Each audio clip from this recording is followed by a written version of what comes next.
21শে জুলাইয়ের সভা কোথায় হবে, কেন নির্দিষ্ট স্থানে কালীঘাট তৃণমূলের লোকজন যারা রয়েছে, মমতা বন্দ্যোপাধ্যায় সহ একাধিক কালীঘাট তৃণমূলের যারা নেতৃত্ব রয়েছে, তাদেরকে কেন সেই সভা করার পারমিশন দেওয়া হচ্ছে না।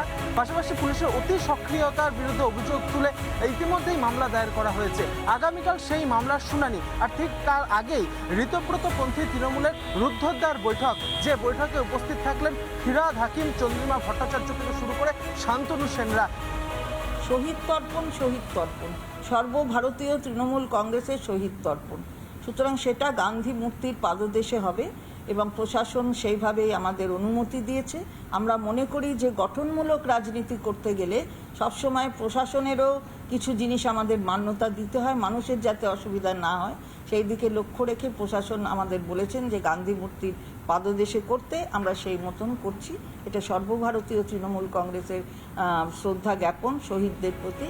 পাশাপাশি আজকে বাইপাসের একটি হোটেলে, যেখানে এই রুদ্ধদ্বার বৈঠক হয়েছে, সেখানে একাধিক প্রাক্তন পৌর কাউন্সিলরদেরকেও ডাকা হয়েছিল এবং তাদেরকে মূলত দায়িত্ব দেওয়া হয়েছে বিভিন্ন জায়গা থেকে কর্মী সমর্থকদের নিয়ে আসার জন্য। তাদেরকে মূলত এই দায়িত্ব দেওয়া হয়েছে। স্বাভাবিকভাবে 21শে জুলাইয়ের সভা নিয়ে একদিকে কালীঘাটের তৃণমূল, উল্টো দিকে ঋতব্রতপন্থী তৃণমূলের যে লড়াই, যে দ্বন্দ্ব চলছে, তার সমাপ্তি কোথায় তা নিয়ে বিস্তর প্রশ্ন উঠতে শুরু করেছে। আগামীকাল কালীঘাট তৃণমূলে দায়ের করা মামলার শুনানি, তার আগে আজ রুদ্ধদ্বার বৈঠক হলো, প্রায় ঘন্টা আড়াই ধরে এই বৈঠক চলেছে। এর সমাপ্তি কোথায় সেই প্রশ্ন যেরকম একদিকে উঠছে, পাশাপাশি কালীঘাট তৃণমূলের পক্ষ থেকে যে মামলা দায়ের করা হয়েছে সেই শুনানি কি হয় আগামীকাল, সেদিকেও সকলের নজর রয়েছে। ভিডিও জার্নালিস্ট রবি শর্মার সঙ্গে ইন্দ্রাশিস বাগচি, রিপাবলিক বাংলা, কলকাতা।